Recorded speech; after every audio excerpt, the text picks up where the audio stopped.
Nossa vida no além. Marlene Nobre.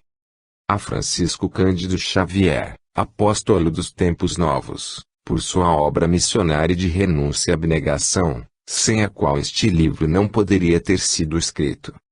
Ao meu irmão, Paulo Rossi Severino, por sua dedicação à causa do espírito imortal. Aos meus filhos, Marcos e Marcelo, e ao meu marido, na vida espiritual, com toda a minha ternura. Agradecimentos. À família Gonçalves Santos, Luiz, Luizete, Contado, Caio Rubens e Albano, por toda a cobertura amorosa. A Roberto Carlos Amâncio, nosso fiel e devotado guardião na chácara. A querida Regina Altran pela acolhida fraterna. A Caio Ramaxiotti, Clovis Tavares, Elias Barbosa, Ércio Arantes, Paulo de Tarso Ramaxiotti, Priscila Basile, Rubens Flvio Germinhasi, coautores dos livros de mensagens e familiares recebidas por Chico Xavier, pela tarefa relevante realizada. Aos espíritos que se comunicaram e os familiares destes pelos testemunhos dados aos coautores, viabilizando este trabalho. Ao meu sobrinho Fábio Gandolfo Severino por sua generosa oferenda de livros tão necessários quanto preciosos. Ao irmão e amigo, Eusílio Ferreira de Souza, pela paciente e cuidadosa revisão. À querida Sueli Abrujadi e sua filha Flávia pela cobertura constante. Aos caros amigos, Marco Antônio Palmieri e Aide, pela ajuda nos momentos de acúmulo nas tarefas. Ao prezado Nino, Edival Soares de Lira Júnior, pelo apoio técnico nas horas mais incertas. Aos queridos amigos de muitas eras, Hernani Guimarães Andrade, Eusílio Ferreira de Souza e Nair Casadei, pela solicitude sempre presente. Aos garotões da Folha Espírita Editora, Conrado, Era e Michele Fernanda, pelo devotamento. Aos inesquecíveis amigos do Grupo Espírita Cair Barchutel, especialmente as companheiras de diretoria, Magali Abujadi e Cecília Melo Matos, pelo amor e dedicação à causa do Senhor da Vida. Embu, verão de 1998. Introdução.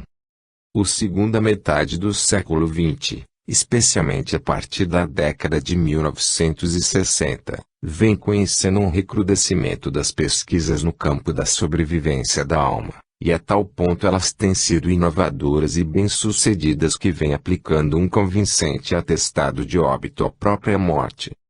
Os investigadores destas últimas décadas, herdeiros do grande legado deixado pelos pioneiros do século passado e início deste, têm se revelado servidores criativos e dedicados. Lentamente, essas pesquisas, apoiadas pelos extraordinários avanços da física quântica e da tecnologia, vêm contribuindo para a indispensável mudança de paradigma da ciência e da própria sociedade como um todo, vencendo os redutos recalcitrantes do reducionismo. A matéria, até bem pouco tempo, aparentemente, inexpugnável em sua rígida trincheira, revelou-se, aos olhos do homem do século XX, como energia pura. Descobrimos que, em última análise, os corpos físicos, mesmo os aparentemente mais pesados e volumosos, são constituídos de luz coagulada, conforme revelaram, em 1968, os espíritos superiores por intermédio de Francisco Cândido Xavier, ensinamento esse, posteriormente, em 1975, enunciado por Bob Tuben e Fred Alan Wolf. A matéria não é nada mais do que luz capturada gravitacionalmente. Sem dúvida, um rude golpe no elemento básico com o qual sempre trabalharam os materialistas. As pesquisas das últimas décadas, a que nos referimos, têm produzido inúmeras publicações, algumas das quais de grande impacto junto ao público. Em 12 de junho de 1959, o artista plástico sueco, Friedrich Jurgenson, gravava sons de pássaros para um documentário, nos arredores de Estocolmo, quando foi surpreendido, no exame da gravação, por uma grande quantidade de vozes, falando línguas diversas. O fenômeno repetiu-se inúmeras vezes. Jurgenson reconheceu tratar-se de um novo meio de comunicação dos espíritos, apresentando o resultado das inúmeras gravações que fez em seu livro Telefone para o Além. A partir da divulgação desse livro, o psicólogo e filósofo letão, Konstantin Raudive, manteve contato com o autor e passou a dedicar-se às mesmas pesquisas, conseguindo um feito inédito, a gravação de 72.000 frases do além, divulgadas em sua lentada obra O Inaudível Torna-se Audível. A transcomunicação instrumental, comunicação dos espíritos por meios técnicos, gravador, rádio, TV, telefone, computador, fax etc. Recebeu, com essas obras, um grande impulso inicial, ampliando bastante, nas décadas seguintes, o seu raio de ação, através do trabalho paciente de outros pesquisadores conceituados. No final dos anos 50, Carlis Oziz, psicólogo letão, então ligado à Fundação de Parapsicologia de Nova York, impressionado pelos trabalhos de dois investigadores da Society for Physical Research, SPR, professor Amos H. Slope, do ramo americano e William E. Barrett, do inglês, decidiu investigar as ocorrências com pacientes em estado terminal. Para realizá-la, enviou questionários a médicos e enfermeiras, nos quais perguntava sobre suas experiências com pacientes moribundos. Em 1961, publicou os resultados na monografia Observações no Leito de Morte por Médicos e Enfermeiras. Mais tarde, também na década de 1960, Dr. Oziz, em colaboração com o Dr. Elendur Araldsson, da Universidade de Reykjavik, da Islândia, conduziu uma segunda pesquisa, sobre o mesmo assunto, realizando em duas etapas, porque envolvia duas culturas bem diferentes entre si, a norte-americana e a hindu. Na primeira fase, enviou 2.500 questionários para médicos e outro tanto para enfermeiros norte-americanos, recebendo 20% de respostas. Na segunda, iniciada na década de 1970, enviou o mesmo número de questionários para médicos e enfermeiros do norte da Índia, conseguindo 14% de participações. A computadorização dos dados permitiu chegar aos mesmos resultados dos colegas investigadores das primeiras décadas do século XX. 3/4 das visões no leito de morte tinham sido de familiares já falecidos, figuras que os vinham cumprimentar e receber nos instantes que pareciam ser os finais da vida terrena. De certa forma, essa pesquisa dá continuidade às extraordinárias investigações sobre os fatos psíquicos no momento da morte, recolhidos nas monografias deixadas por Ernesto Bozano, figura exponencial da metapsíquica. Desde 1961, o Dr. Ian Stevenson, médico psiquiatra e professor da Universidade de Virgínia, nos USA, empreendeu viagens, por diversos países do Oriente, Índia, Burma, Tailândia, Ceilão, Turquia, Líbano, Sri Lanka, e do Ocidente, Alasca, Canadá, Estados Unidos, Brasil etc., à procura de casos de reencarnação. Já publicou inúmeros trabalhos em diversos periódicos, tendo lançado, em 1966, como parte dos anais da American Society for Physical Research SPR, o livro que se tornou um clássico no gênero, 20 casos sugestivos de reencarnação. No Brasil, a 13 de dezembro de 1963, o engenheiro Hernani Guimarães Andrade fundou o Instituto de Pesquisas Psicobiofísicas IBPP, e, desde então, tem acumulado investigações de casos de reencarnação, poltergeist e mediunidade, entre outros. Em 1976, editou o seu primeiro trabalho referentes a uma das pesquisas, a monografia, Um Caso que Sugere Reencarnação, Jacier Ronaldo. Lançou depois, em 1979, uma outra monografia, até que, em janeiro de 1988, foi publicado seu livro Reencarnação no Brasil, um clássico no gênero, com 8 casos muito bem documentados. Praticamente sozinho, sem ajuda financeira de qualquer espécie, contando apenas com o trabalho voluntário de sua fiel e competente secretária, Suzuko Azizumi, Dr. Andrade conseguiu investigar 75 casos sugestivos de reencarnação, 32 de poltergeist e 2 de dropping, entrantes, um verdadeiro marco na pesquisa da sobrevivência e da reencarnação no Brasil.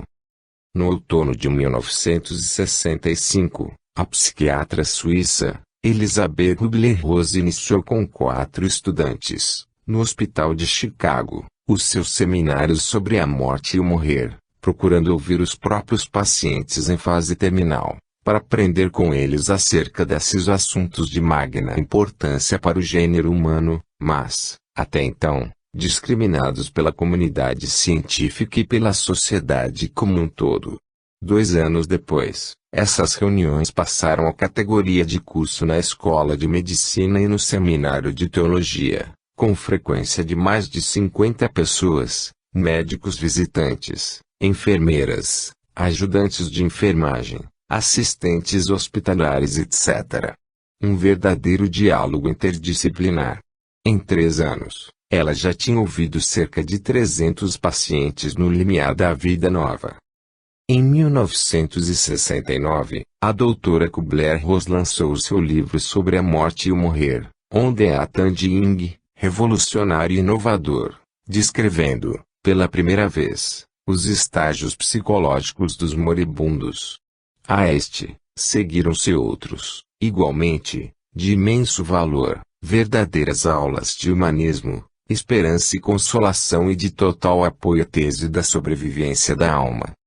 Em 1965, quando era estudante de filosofia na Universidade de Virgínia, Raymond Moody Jr. conheceu George Ritchie, professor de psiquiatria da Faculdade de Medicina, que, desde o primeiro momento, o impressionara, por sua amabilidade e cordialidade. Veio a saber depois, quando já estudava medicina e ouvia sua história contada a um grupo de estudantes interessados, que, aos 22 anos, Ritchie havia sido considerado clinicamente morto, durante 9 minutos, mas recordava-se, perfeitamente, das ocorrências desse lapso de tempo. A esse caso, somaram-se muitos outros que pululavam à sua volta, instigando-o a documentá-los. Em 1972, quando entrou para a Faculdade de Medicina, já havia colhido inúmeros depoimentos. Dr. Moody publicou, em 1975, um pequeno livro intitulado Vida Depois da Vida, Life After Life, prefaciado pela doutora Kubler-Ross, com relatos e estudos de alguns dos 150 casos colhidos, entre eles os de pessoas que haviam sofrido, em um dado momento, morte clínica ou haviam estado na iminência da morte e tinham voltado para contar. Muitos recordavam-se dos sons que ouviram, do túnel escuro que atravessaram, emergindo depois em um mundo de luz. Outros relatavam a estranha sensação de flutuar ao redor do corpo físico, de avistar parentes e amigos já falecidos ou de conversarem, em pensamento, com um ser de luz, fazendo, ao mesmo tempo, a recapitulação de todos os momentos da existência, como se um filme fantástico se desenrolasse diante dos próprios olhos. Retomaram depois o corpo físico, alguns relutantemente, sem saber bem porquê, outros por decisão própria, mas todos impulsionados por uma razão superior, a sensação de que não havia chegado a hora. Essa vivência inusitada ficou conhecida, a partir de então, como experiência de quase morte EQM. Vida Depois da Vida, Life After Life, foi um retumbante sucesso. Um best-seller que talvez possa ser explicado pelo fato de que a cultura ocidental negue, de maneira sistemática, a sobrevivência, mas, paradoxalmente, esteja sensibilizada pelo assunto, desejando mais informações sobre ele, sobretudo a partir da década de 1960. Kenneth Ing, respeitado psicólogo social da Universidade de Connecticut, Stores, ficou com inúmeras dúvidas quando leu Vida Depois da Vida, iniciando, a partir de 1977, suas próprias investigações, à procura de respostas convincentes. Produziu, assim, seu primeiro trabalho científico sobre o assunto. Ele próprio entrevistou 74 dos 102 informantes de seu livro Vida na Morte, Life at Death, publicado, em 1980. 4 anos mais tarde, lançaria Rumo ao Ponto Ômega, e Adinto Ômega, ampliando ainda mais suas conceituadas pesquisas. Foi fundador e é o atual presidente da Association for Near Death Studies, IANDS, Associação de Estudos da Experiência de Quase Morte, cuja sede fica na Universidade de Connecticut. O cardiologista Michael Sabon, do Hospital de Veteranos, de Atlanta, Geórgia, publicou seus primeiros estudos sobre EQM, em parceria com a psiquiatra Sarah Kreutzger, também em 1977. Ao longo dos anos, conseguiu levantar 100 casos para estudo com os quais publicou seu livro Recordações da Morte, Recollections of Death, em 1982. Suas pesquisas, tanto quanto as do Dr. Ring, são referências obrigatórias na investigação da EQM. No curso de uma viagem pela Índia, em fevereiro de 1976, a psicóloga inglesa, Dra. Margot Gray, ficou muito doente, passando, então, por uma EQM, fato que relatou, posteriormente, em seu livro Voltando da Morte. Quando conseguiu ultrapassar a moléstia, começou a dedicar-se aos estudos de casos semelhantes ao seu, tendo mantido contato com o Dr. Kenneth Ring. A convite dele, foi aos Estados Unidos, em 1981. O que lhe possibilitou estudar centenas de casos arquivados na IANDS, constatando, então, o quanto Modi, Sabon e Ring estavam corretos em suas observações. Voltando à Inglaterra, pesquisou, ela mesma, 38 casos de EQM, completando a primeira investigação sobre o assunto no Reino Unido.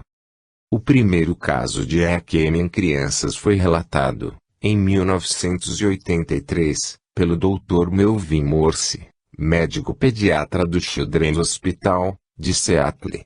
A partir de 1982, por 8 anos consecutivos, o Dr. Morse e seus colegas estudaram 26 crianças que tinham sobrevivido a paradas cardíacas. Compararam aquelas que tiveram EQM com outras 176 crianças seriamente enfermas que não tinham vivenciado morte clínica. Os dois grupos foram cuidadosamente comparados em função de idade, sexo, medicamentos e anestésicos utilizados. Todos os pesquisados estiveram na unidade de terapia intensiva, UTI. Ambos os grupos tinham tido a mesma falta de oxigênio no cérebro e a mesma química sanguínea global. Foi possível detectar que, quase todos os pacientes clinicamente mortos, tinham um ou mais elementos da EQM, enquanto nenhum dos 176 pacientes de controle tiveram quaisquer sintomas que se assemelhassem a uma experiência dessa natureza. O estudo de Seattle evidenciou que a EQM não é uma fantasia gerada pelo ressuscitamento e nenhuma alucinação porque nenhuma das crianças do grupo de controle tinha passado por ela. Dr. Melvin Morse deu a conhecer as suas pesquisas de EQM em crianças no seu livro Mais Perto da Luz, Closer to the Light. A este autêntico best-seller seguiu-se outro Transformados pela Luz, Transformed by the Light, em 1992, sempre em coautoria com Paul Perry. Nesse último livro, ambos relatam pesquisas com adultos, focalizando, especialmente, as transformações de conduta pelas quais passaram os depoentes, depois dessa experiência única. Durante cerca de 20 anos, Paulo Rossi Severino entrevistou famílias que perderam um ente querido e que haviam recebido notícias dele através da mediunidade psicográfica de Francisco Cândido Xavier. O trabalho iniciou-se em 1974, tendo como finalidade imediata a publicação das mensagens no jornal Folha Espírita e como meta posterior a realização de uma pesquisa. Nas entrevistas, as famílias, a quem as cartas tinham sido dirigidas, respondiam aos questionários elaborados pela Associação Médico Espírita de São Paulo, AMESP, cujos dados, mais tarde, foram analisados com auxílio de um computador. Os resultados finais, enfeixados no livro A Vida Triunfa, revelaram a alta qualidade e confiabilidade das informações mediúnicas, evidenciando a realidade da vida após a morte. Essa pesquisa servirá de base a todo o estudo que pretendemos fazer neste livro, sobre a nossa vida no além. Carlos Augusto Perandrea, professor da Universidade de Londrina, renomado perito em grafoscopia, passou a estudar as mensagens psicográficas recebidas por Chico Xavier, principalmente depois que tomou conhecimento das semelhanças entre as assinaturas dos falecidos, recebidas através das mãos do médium, com as que possuíam na vida terrena. Os resultados de seus estudos comparativos, todos favoráveis à autenticidade das mensagens psicografadas, estão no livro Psicografia à Luz da Grafoscopia, um marco da pesquisa brasileira no campo da sobrevivência. Lembramos ainda as investigações parapsicológicas sobre a experiência fora do corpo EFC, desdobramento astral ou projeção da consciência, a evidenciarem a existência de um corpo mais sutil responsável pelos deslocamentos e pela liberdade de movimentos no além e que pode transpor os obstáculos das matérias mais densas conhecidas no mundo. Charles Taticalizos tem interessantes pesquisas sobre o assunto. Essas são algumas das investigações expressivas em torno da sobrevivência desenvolvidas nestas últimas décadas do século XX, pelo menos as mais relevantes para o trabalho que pretendemos desenvolver neste livro. De início, vamos procurar ater-nos ao estudo da EQM. Nosso objetivo é buscar-lhe a essência, os estágios ou elementos comuns, para, depois, cotejar esses dados com as revelações recebidas pelo médium Francisco Cândido Xavier, fonte fidedigna através da qual o plano espiritual superior vem jorrando, há mais de 70 anos, ininterruptamente, suas lições. Para nós, o humilde ceareiro de Uberaba é a maior agência de notícias do além de que se tem conhecimento na história humana. O seguir, listamos os porquês. Singular agência de notícias. Na década de 1970, reunimos-nos, a doutora Maria Júlia Pereira de Moraes Prieto Pires e eu mesma, coadjuvadas por outros colegas, para elaborar um extenso projeto de pesquisa sobre a mediunidade de Francisco Cândido Xavier, que deveria ser encampado pela Associação Médico Espírita de São Paulo. Concluímos o ambicioso projeto, descrevendo, com detalhes, a pesquisa sociológica, a literária, a histórica, a de comprovação das revelações mediúnicas, inclusive as científicas, além de uma biografia completa. Infelizmente, nunca conseguimos tocar adiante esse projeto por falta de estrutura básica. Houve, porém, um fato concomitante que possibilitou a obtenção de resultados práticos altamente positivos, com a utilização de parte desse material. A 18 de abril de 1974, foi fundada a Folha Espírita, periódico mensal, por meu marido, Freitas Nobre, e alguns companheiros interessados em divulgar o espiritismo para um público mais amplo, especialmente para o simpatizante que poderia adquiri-lo, diretamente, nas bancas de jornais. Paulo Rossi Severino, meu irmão mais velho, um dos seus diretores, saiu a campo, como repórter, divulgando através de suas páginas as cartas-mensagens dos desencarnados dirigidas aos seus familiares, recebidas, psicograficamente, por Chico Xavier. Entrevimos aí uma excelente oportunidade de aplicar os questionários já elaborados para a pesquisa mediúnica. E assim foi feito. Fornecemos ao Paulo esses instrumentos para colete de dados e ele saiu a campo aplicando-os em suas entrevistas com os familiares dos espíritos comunicantes, trabalho que atingiu seu auge nas décadas de 1970 e 1980. Essas entrevistas duraram, em média, 3 a 4 horas, e cerca de 200 delas foram realizadas, constituindo importante acervo da Folha Espírita, que possibilitou ao pesquisador de campo escrever o livro A Vida Triunfa, hoje publicado também em inglês e espanhol. Nele, foram destacadas 45 mensagens dos desencarnados com os comentários feitos pelo autor, quando da publicação no jornal, constando também, na segunda parte, a contribuição da Associação Médico Espírita de São Paulo, uma introdução do professor Dr. Abraham Rothberg, presidente da instituição à época, o levantamento feito pelo Dr. Antônio Ferreira Filho a respeito das pesquisas científicas do século XX sobre a sobrevivência da alma e os comentários feitos por mim e pela doutora Maria Júlia sobre os dados da pesquisa. Foram esses resultados detalhados pelo computador que nos inspiraram a escrever estas páginas. Um fato destacou-se de maneira especial, na pesquisa de A Vida Triunfa, por demais relevante e insofismável, houve 100% de acerto nas informações dadas pelos comunicantes aos seus familiares, tais como o reconhecimento de palavras, frases e estilo próprios do comunicante, o modo correto de grafar os nomes e os apelidos, sendo que, em muitos casos, a assinatura era idêntica, o acerto na descrição da maneira pela qual morreram, os nomes dos familiares desencarnados que vieram amparar o espírito no limiar da vida nova, muitos deles totalmente desconhecidos dos próprios encarnados, a confissão de atos ignorados pelos familiares e que somente depois da revelação mediúnica foram confirmados e outros mais.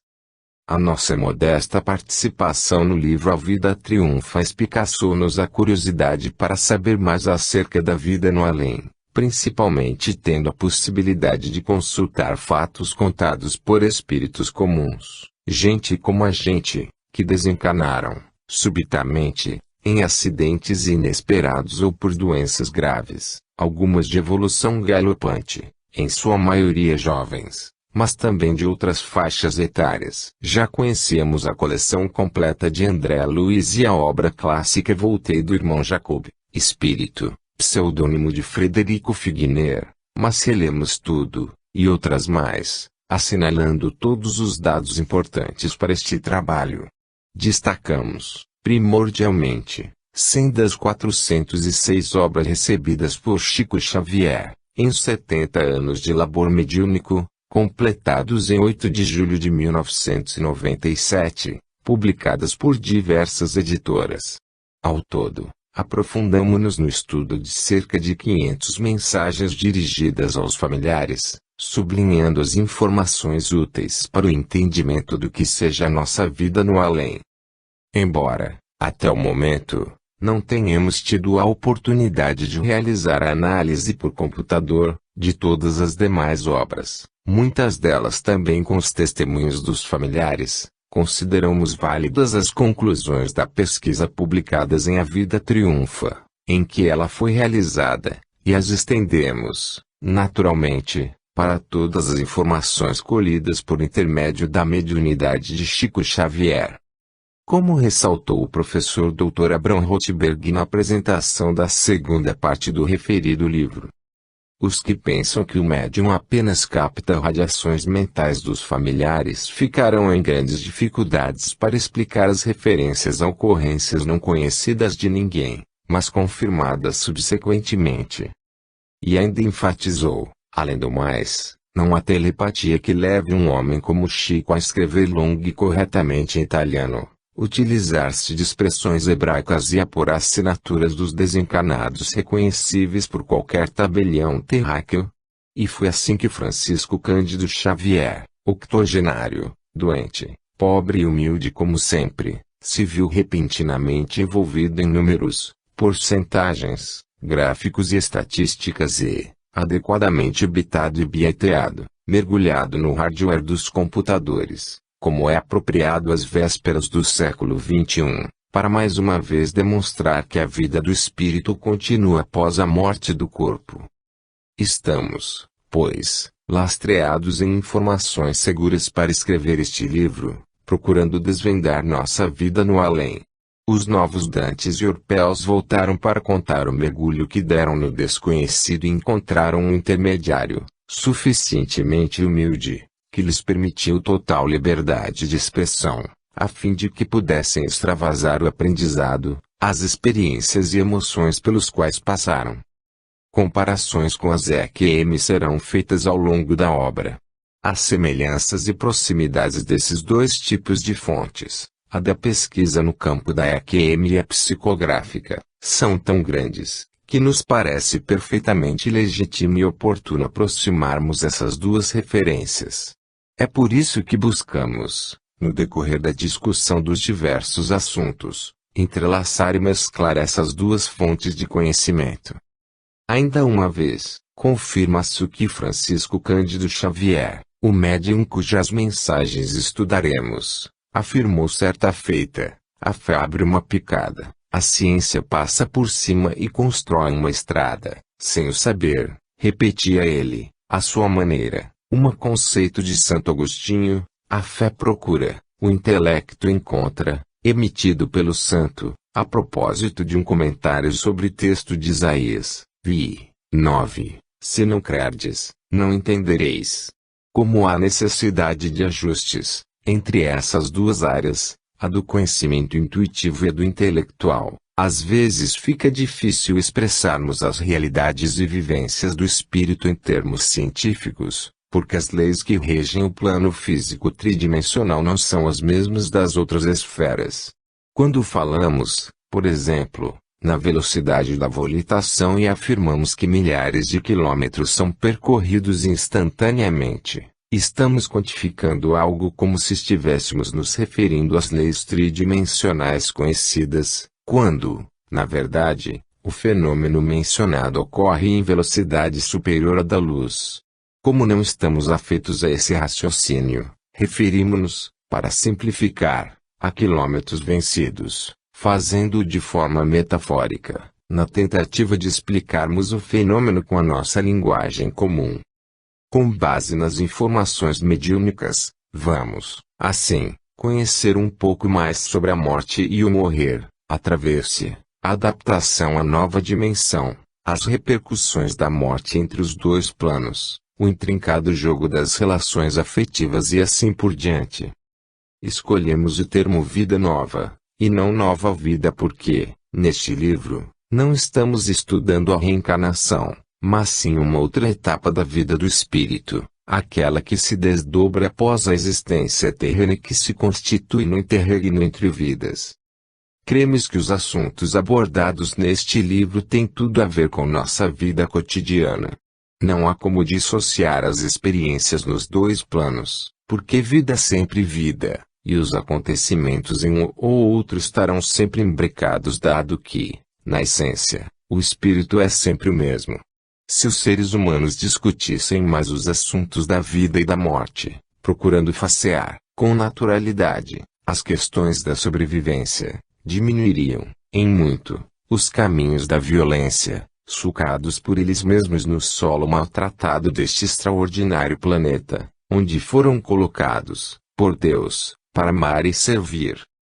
Esperamos ter conseguido captar, com fidelidade, as lições escolhidas para ilustrar os diversos temas e, mais que isso, que elas se constituam em guia seguro de nossa própria transformação interior, necessidade prioritária de nosso espírito imperfeito.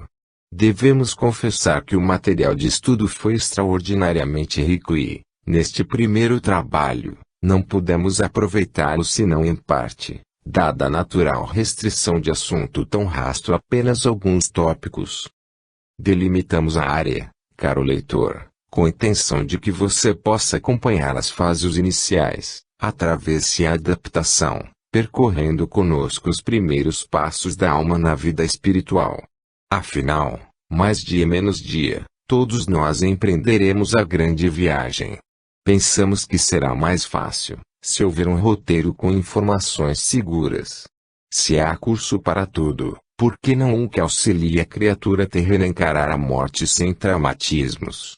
Sobretudo, se esse estudo nos revela que a morte é simples passagem para uma vida mais plena e verdadeira. Com este livro, desejamos ressaltar que o fato de o inconsciente não ter nenhum registro da morte é indicativo claro de que somos imortais. No imo do ser, temos certeza de que viveremos sempre. Na verdade, a morte possibilita o reencontro da vida. Vida sem fronteiras. Vida sempre, fatalidade da qual é impossível fugir. Capítulo 1. No limiar da vida nova. A morte é o estágio final da evolução nesta vida. Não há morte total. Só o corpo morre. O eu espírito, ou seja, como for que se deseje rotulá-lo, é imortal. Elizabeth Kubler-Ross.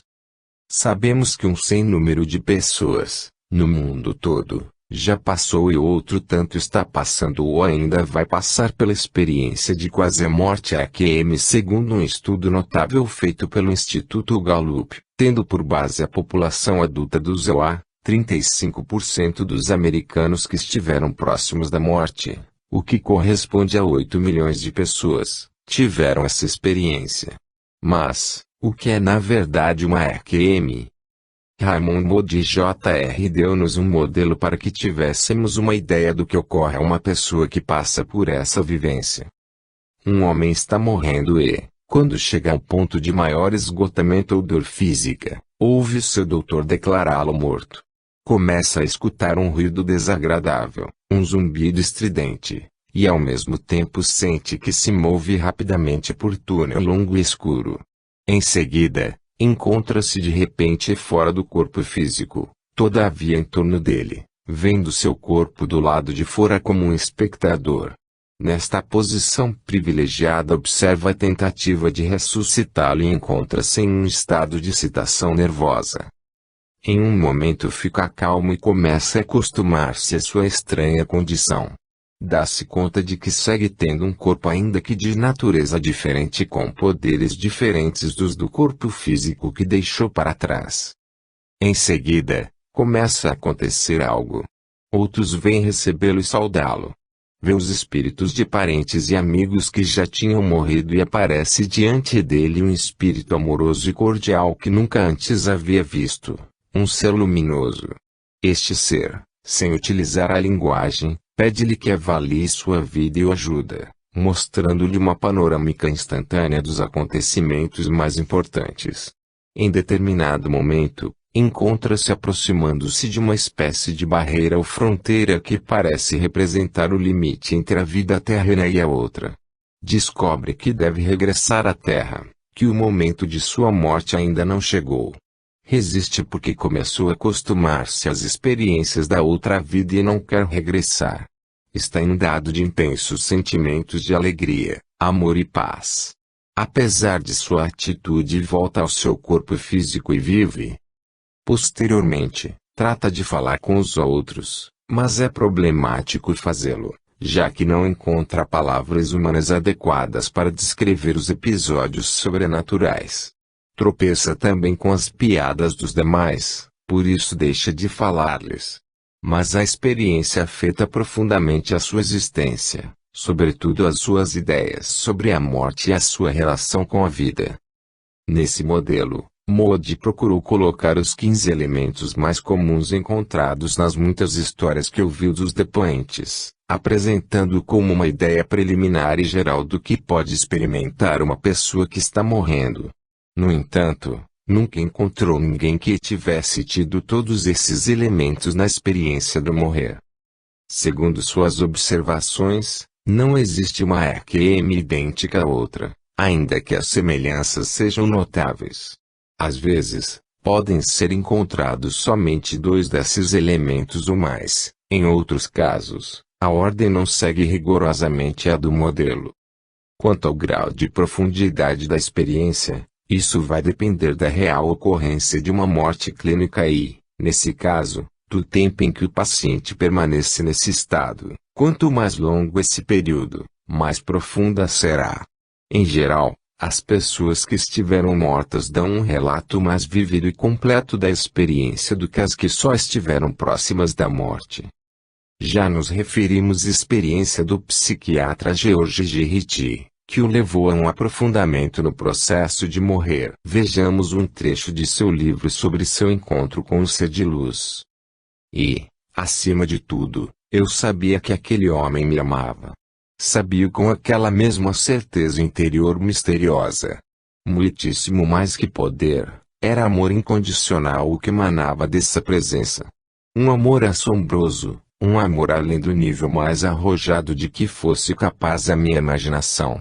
Esse amor conhecia cada aspecto negativo do meu ser, as altercações com a minha madrasta, meu temperamento explosivo, os devaneios sexuais, que jamais pude controlar, cada pensamento e cada ação maus e egoístas, desde o dia em que nasci. Tudo isso ele conhecia, e aceitava-me tal como eu era, e do mesmo modo me amava. Quando digo que ele conhecia tudo a meu respeito, quero significar que isso era, simplesmente, um fato observável, porque cada um dos episódios de minha vida haviam penetrado naquele quarto, simultaneamente à sua presença radiante. Tudo o que se passara comigo ali estava, visível a olho nu, situado no tempo e animado de vida, parecendo acontecer no mesmo instante. Jamais, até então, experimentar o tipo de espaço que parecia formar o nosso contorno. Petrificado, vi-me a mim mesmo de pé, junto ao quadro negro, numa aula de ortografia. Vi-me como uma criança raquítica, arquejando, à procura de ar, dentro de uma incubadeira. Outras cenas, centenas, milhares, sucederam-se, todos iluminadas pela luz clarividente, uma excelência em que o tempo parecia ter cessado. Cada pormenor de 20 anos de existência estava ali para ser visto. No meio dessa visão de tudo que ocorrera, surgiu uma questão: que fez você de sua vida? Essa retrospectiva total, perfeita e detalhada veio dele. A pergunta parecia dizer respeito a valores, não a fatos. O que você realizou com as gotas de tempo que lhe foram dispensadas? Desesperadamente, procurei algo em torno de mim mesmo, algo que pudesse parecer válido à luz dessa realidade resplandecente. A rica experiência do Dr. Ritchie, evidentemente, não pode ser relatada aqui. No seu livro Voltar do Amanhã, surgido no Zohar, em 1978, com prefácio do Dr. Modi e já traduzido para o português, há o relato completo de tudo quanto vivenciou nos 9 minutos em que foi considerado morto. No ponto destacado, a presença do ser de luz desencadeou a revisão dos lances da existência e o julgamento no tribunal da própria consciência. Margot Gray foi acometida de uma estranha doença que teve a duração de 3 semanas e nunca chegou a ser verdadeiramente diagnosticada. Em um momento impreciso, no curso dela, teve uma experiência única em sua vida. Ela mesma relata: em algum ponto, durante a parte inicial de minha doença, lembro-me de me encontrar flutuando em uma escuridão total naquilo que me pareceu ser o espaço exterior. Era como estar dentro ou fazer parte do nada absoluto. Lembro-me de ter pensado: então é isso que acontece quando a gente morre, és o nada absoluto, apenas o espaço negro sem limites, e ainda assim não tive medo nem me senti só. Eu estava consciente da minha própria identidade e ciente de minha solidão. Ainda assim, ao mesmo tempo, encontrei-me como um ser do espaço infinito. Parecia que eu fazia parte desse espaço e que ele fazia parte de mim. Mais tarde, parecia que estava viajando em um túnel sem fim. Pude ver uma ponta de luz no final desse túnel, na direção para onde eu parecia estar indo e que estava gradualmente me atraindo para mais perto. Lembro-me de saber com absoluta certeza que eu eventualmente chegaria ao fim do túnel e emergiria na luz, que se parecia com a luz de uma estrela bem luminosa, porém muito mais brilhante. Um sentimento de exultação foi acompanhado pelo sentimento de estar mais próximo da fonte de vida e amor, que parecia ser uma só. Senti-me abraçada por tais sentimentos de alegria, Não tenho palavras para descrevê-los. O mais próximo que posso chegar em termos humanos é lembrar do êxtase de amar, a emoção que uma pessoa sente quando o primogênito é colocado pela primeira vez nos braços de um pai ou de uma mãe, a transcendência espiritual que ocorre, às vezes, quando se está em um concerto de música clássica, a paz e a grandeza de montanhas, florestas e lagos ou outras belezas da natureza que podem levar-nos a lágrimas de alegria. Una tudo isso e multiplique por 1000 e você obterá uma vaga e rápida sensação do estado em que uma pessoa fica. Por essa descrição, vê-se que a psicóloga inglesa teve uma experiência profunda, com vários dos elementos citados no modelo do Dr. Moody.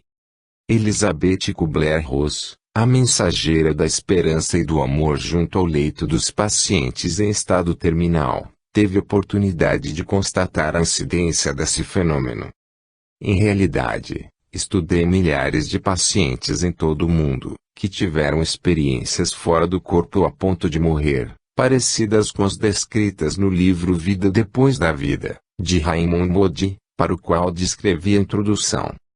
Ela explica que o denominador comum dessas ocorrências é a experiência fora do corpo se as pessoas tiveram plena consciência de abandonar seu corpo físico, muitas vezes flutuando em torno dele.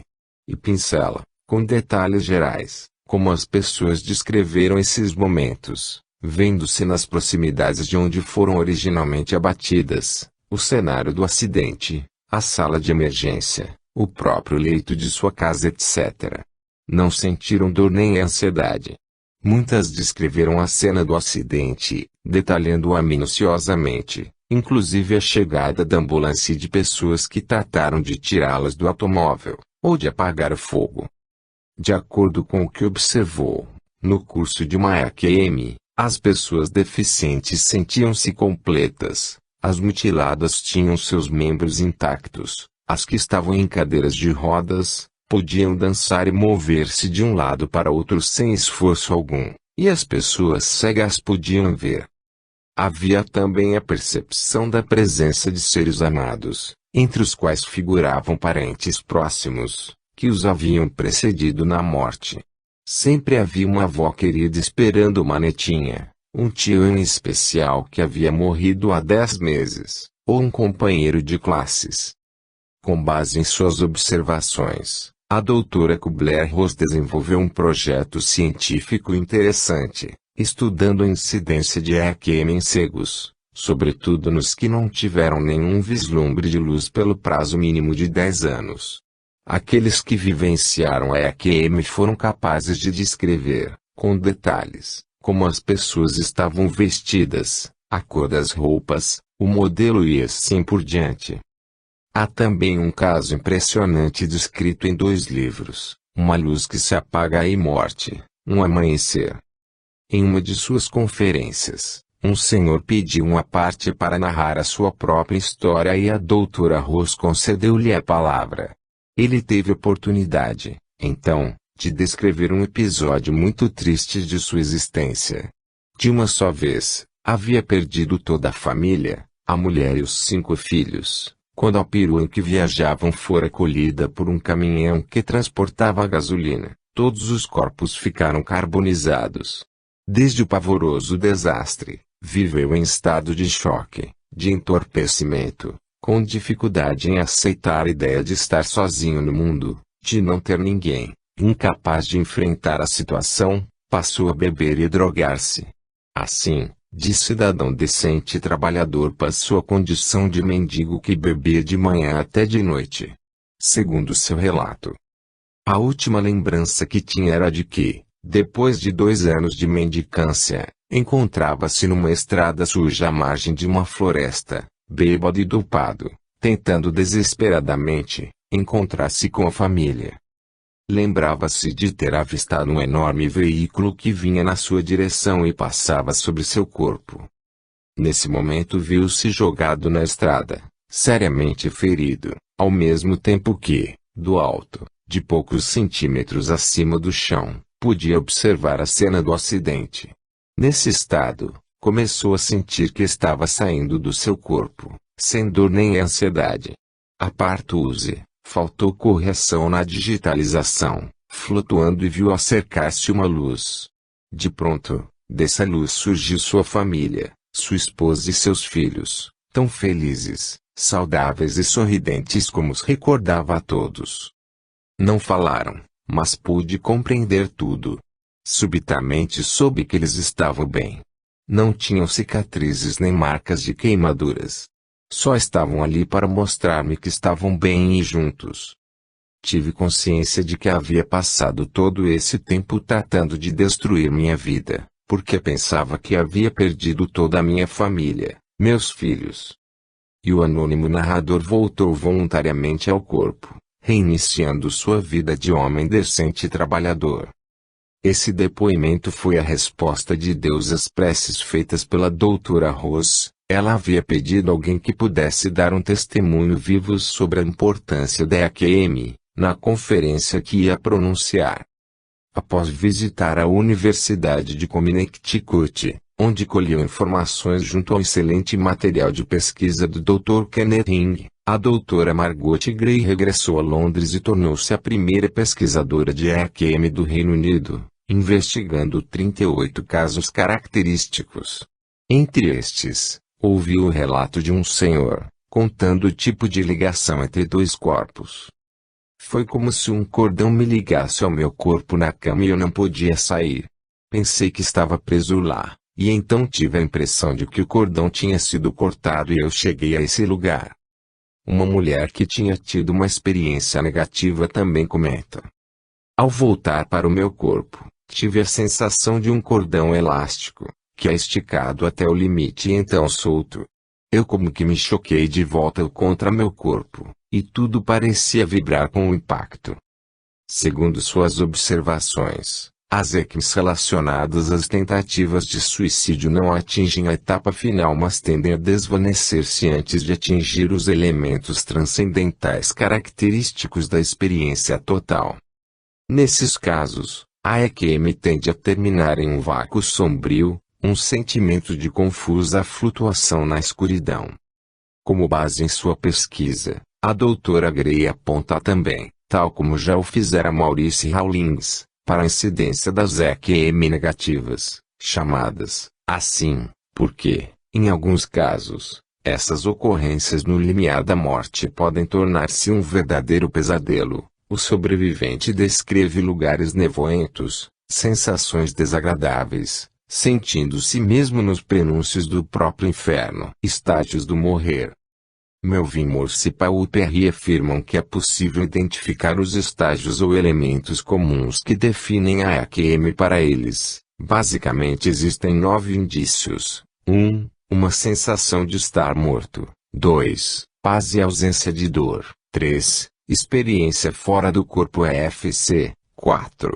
Experiência do túnel. 5. Seres da luz. 6. Ser de luz. 7. Recapitulação da vida. 8. Relutância em voltar. 9. Transformação da personalidade. E o autor de Transformados pela Luz ainda sintetiza, descrevendo a experiência básica.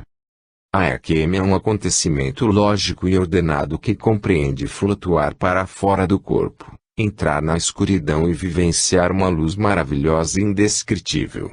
As pessoas que as têm sabem o que está acontecendo. Para o respeitado psicólogo social, Kenneth Hing, existem 5 estágios da experiência básica: paz, separação do corpo, entrada na escuridão, visão da luz e entrada na luz. O sobrevivente pode ter vivenciado 2 ou mais desses estágios, como já vimos nos exemplos anteriores. Um dos depoimentos colhidos pelo Dr. Hing e sua equipe é o de uma paciente que sofreu um ataque de asma quase fatal. Eis um trecho. Lembro-me de dizer para mim mesma que estava morrendo. Senti que estava flutuando através de um túnel. Quando digo túnel, a única coisa que consigo pensar é, você sabe aqueles tubos de esgoto grandes? Era redondo desse jeito, mas era enorme. Eu não conseguia ver as suas bordas, eu tinha a sensação de que era redondo. Era meio esbranquiçado. Eu estava bem no meio. Todo o meu corpo, você sabe. Eu estava de costas. Estava simplesmente flutuando. E uma fumaça ou linhas brancas estavam vindo nessa direção, em direção dela, e eu estava indo no sentido contrário. Sinto muita paz, quase como se estivesse numa jangada no mar, sabe? Segundo as conclusões do Dr. Ring, a EQM é uma síndrome específica, com vários estágios também específicos. Como vimos, Michael Sabin, cardiologista de Atlanta, Geórgia, EUA, investiga a EQM desde 1977. Em seu livro, Recollections of Data, relata os resultados de 100 pacientes pesquisados, 71 do sexo masculino e 29 do feminino. Ele próprio entrevistou cada um deles, segundo um modelo muito semelhante ao do Dr. Ring. Nas entrevistas, recolhia os dados demográficos dos sobreviventes, consultava os registros médicos fornecidos pelo hospital, para confrontá-los com as informações colhidas e ouvia a descrição da EQM vivenciada pelo paciente. Sabin classifica as EQM autoscópicas, que seriam as mais simples e transcendentais, as mais profundas. Scott Rogo prefere denominá-las simples e escatológicas, respectivamente. Um homem de 43 anos, cuja EQM aconteceu quando teve um problema nas coronárias, na vigência do pós-operatório hospitalar, relatou para Sabin. Fui para algum lugar e lá estavam todos os meus parentes, minha avó, meu avô, meu pai, meu tio que tinha se suicidado recentemente. Todos vieram a meu encontro e me cumprimentaram. Meus avós estavam vestidos, todos de branco e eles tinham um capuz na cabeça. Tinham uma aparência melhor do que a do meu último contato com eles. Pareciam muito felizes. Fiquei de mãos dadas com a minha avó. Parece que eu tinha ido ao encontro deles e todos estavam muito felizes. De repente eles me deram as costas e foram embora e minha avó olhou por sobre o ombro e disse: "Nos encontraremos mais tarde, mas não dessa vez." Esta seria uma EQM transcendental, segundo Sabin, e escatológica para Rogo. Baseado em suas pesquisas, Dr. Sabin conclui que 27 a 42% dos sobreviventes à morte clínica haviam passado pela EQM. As pesquisas de Ring apontam para algo próximo aos 40%, enquanto a pesquisa do Gallup indica 35%. A maioria dos pacientes foi ressuscitada depois de poucos momentos da parada cardíaca. Segundo as observações do Dr. Sabin, quando o paciente ficava inconsciente por mais de 60 segundos tendia mais comumente a induzir a EQM. Essa descoberta levou o pesquisador de Atlanta a algumas conclusões. A. Os que estão mais próximos da morte passam com maior frequência pela experiência. B. As que passam por ela não sentem mais medo da morte ou diminuem muito esse receio. A equipe do Dr. Ring chegou a essas mesmas conclusões, confirmando-se, assim, os resultados dos dois pesquisadores, fato raro em pesquisa parapsicológica. Interessante observar também, nos casos do Dr. Sabin, a descrição feita pelos sobreviventes a respeito dos sofisticados procedimentos utilizados nas cirurgias cardíacas que eles tiveram oportunidade de observar, enquanto flutuavam ao redor de seus corpos físicos, na sala cirúrgica. Alguns descreveram a retirada da costela, o peito aberto e as inúmeras e delicadas incisões, pinçamentos, aplicação de injeções intracardíacas, manobras de ressuscitamento, etc. Essas descrições são ainda mais incríveis quando comparadas ao grau de conhecimento demonstrados pelos pacientes quando em estado normal.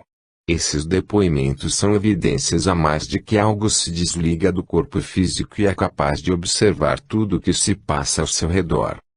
Segundo o Dr. Ring, a EQM parece não ocorrer aleatoriamente, ela tende a se desdobrar em vários estágios sequenciais. Quanto mais profundamente o paciente penetra na EQM, mais estágios ele experimenta. Suas observações coincidem, portanto, com as do Dr. Modi e Dr. Sabin. A propósito desse estudo, Scott fez observações muito juntas. Os estágios sequenciais da EQM tão concisamente mapeados pelo Dr. Ring e seus colegas, podem ser encontrados dentro de qualquer outro contexto psicológico. Parece ser uma experiência concisa, autoconsistente, geralmente vinculada a situações de ameaça à vida. Embora esse fato não prove necessariamente a realidade